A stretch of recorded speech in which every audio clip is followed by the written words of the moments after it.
क्या आपने कभी ऐसे व्यक्ति को देखा है जो अपने ही ख्यालों में डूबा रहता है, जिसे बार बार ऐसा लगता है कि कोई उसका पीछा कर रहा है, या फिर जिसे ऐसी चीज़ें दिखती और सुनाई देती हैं जो असल में होती ही नहीं है? अगर हाँ, तो यह हो सकता है एक डेंजरस मेंटल इलनेस, सिजोफ्रेनिया का शिकार हो। यह डिजीज़ व्यक्ति की सोचने समझने की एबिलिटी, इमोशंस और बिहेवियर को बुरी तरह से अफेक्टेड कर सकती है। अमेरिका में 0.25% टू 0.64% लोग इस डिजीज से अफेक्टेड है। ये एक लाइफ लॉन्ग चलने वाली डिजीज है, लेकिन राइट ट्रीटमेंट से इसे कंट्रोल किया जा सकता है। वहीं सिजोफ्रेनिया एक सीरियस मेंटल इलनेस है जो आमतौर पर एडल्टहुड के लास्ट या एडल्टहुड की स्टार्टिंग के फेज में होती है।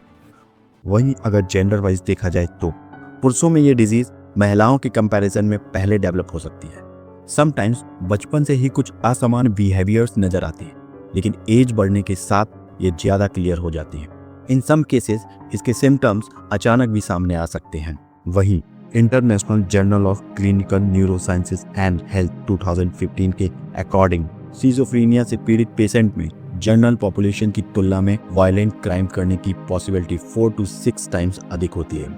वहीं वेस्टर्न कंट्रीज में 6% मर्डर्स सिजोफ्रेनिया की पेशेंट द्वारा की जाती है। वहीं इंडिया के कॉन्टेक्स्ट में देखा जाए तो WHO की स्टडी में अनुमान है कि इंडिया की टोटल पॉपुलेशन में 6 to 7% लोग मेंटल डिसऑर्डर से सफर कर रहे हैं। वहीं इंडियन पॉपुलेशन से सिजोफ्रेनिया की लाइफ टाइम इंसिडेंस 1.4% है। This is a serious condition जिसमें सोशल आइसोलेशन समेत कई प्रॉब्लम्स इंक्लूड होती हैं। तो अब बात कर लेते हैं इस डिजीज के कुछ सिम्टम्स के बारे में। वहीं इस डिजीज के कुछ प्रमुख सिम्टम्स होते हैं, जैसे कि भ्रम यानी डेल्यूशंस का होना, जिसमें व्यक्ति को लगता है कि कोई उसे नुकसान पहुंचाने की कोशिश कर रहा है या वह बहुत स्पेशल पावर्स वाला इंसान है। फिर आता है मति भ्रम यानी कि हैलुसिनेशंस, ऐसे दृश्य देखना या आवाज़ें सुनना जो रियल में एग्जिस्ट ही नहीं करती हैं, जैसे कि कोई डांट रहा है या कोई बात कर रहा है या कोई व्यक्ति कमरे में खड़ा है। कई बॉलीवुड मूवीज में सिजोफ्रेनिया को दिखाया गया है, जैसे कि मुन्ना भाई MBBS में संजय दत्त को गांधी जी यानी कि बापू दिखने लगते हैं। वो बापू से बात करने लगता है, अपनी बातें बताने लगता है। फिर आता है कंफ्यूज थिंकिंग एंड स्पीच, बात करते करते सडनली टॉपिक चेंज कर लेना, जिससे दूसरों को समझने में डिफिकल्टीज हो। लैक ऑफ इमोशनल रिस्पॉन्स, व्यक्ति हंसने, रोने या किसी भी इमोशंस को एक्सप्रेस करने में असमर्थ हो सकता है।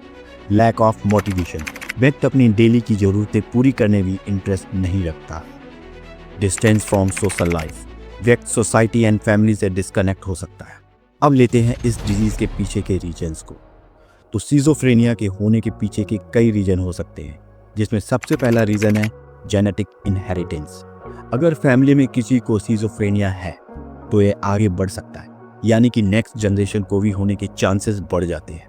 केमिकल इम्बैलेंस, ब्रेन में डोपामिन और सेरोटोनिन का इम्बैलेंस इसका रीजन हो सकता है। डोपामिन हमारी रियलिटी की सेंस को कंट्रोल करने में एक रोल प्ले करता है, और बहुत अधिक या बहुत कम होने से भ्रम और हैलुसिनेशंस हो सकता है। एनवायरमेंटल फैक्टर्स, जन्म के समय किसी प्रकार की इंजरीज, माल न्यूट्रिशन, वायरल इन्फेक्शन और मेंटल ट्रॉमा भी इसकी वजह हो सकती है। कैनाबीज यूजेस मतलब गांजे का सेवन, रिसर्च बताती है कि 21 to 30 साल के पुरुषों में 30% ऑफ केसेस में सिजोफ्रेनिया का कारण गांजे का अधिक सेवन रहा है। अगर सिजोफ्रेनिया का ट्रीटमेंट ना किया जाए तो व्यक्ति सुसाइड अटेम्प्ट कर सकता है या दूसरों के लिए डेंजरस हो सकता है। चीन में हुई एक स्टडी के अकॉर्डिंग बिना ट्रीटमेंट वाले पेशेंट में अकेले रहने की पॉसिबिलिटी ज़्यादा होती है, मृत्यु दर हायर होती है। वहीं इंसान में सोशली रूप से अलग थलग रहने की टेंडेंसी बढ़ जाती है, फैमिली का सपोर्ट कम मिल पाता है। हालांकि ये डिजीज लाइफ टाइम बनी रहती है, लेकिन सही ट्रीटमेंट से इसे कंट्रोल किया जा सकता है। सिजोफ्रेनिया के ट्रीटमेंट में मुख्य 3 चीजें इंक्लूड होती हैं।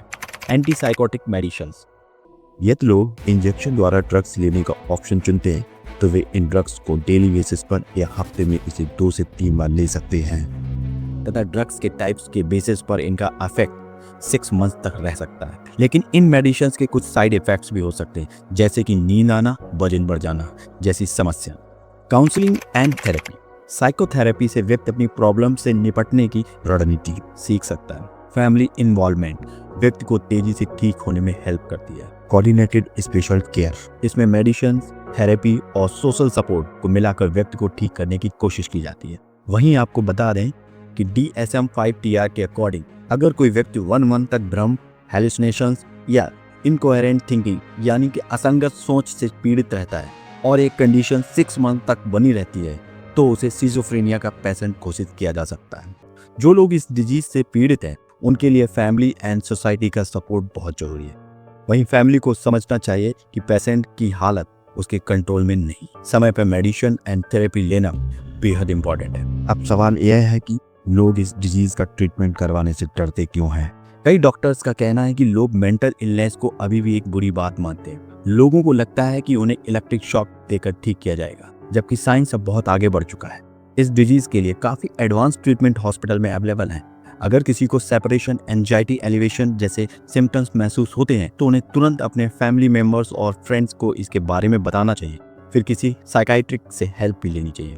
सिजोफ्रेनिया एक सीरियस मेंटल इलनेस है, लेकिन सही ट्रीटमेंट और सपोर्ट से इसे कंट्रोल किया जा सकता है।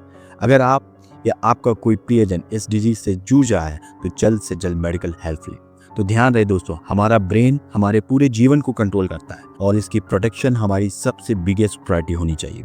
अगर आपको ये इन्फॉर्मेशन पसंद आई हो तो वीडियो को लाइक और शेयर करें और ऐसी ही इंटरेस्टिंग इन्फॉर्मेशन के लिए चैनल को सब्सक्राइब करें।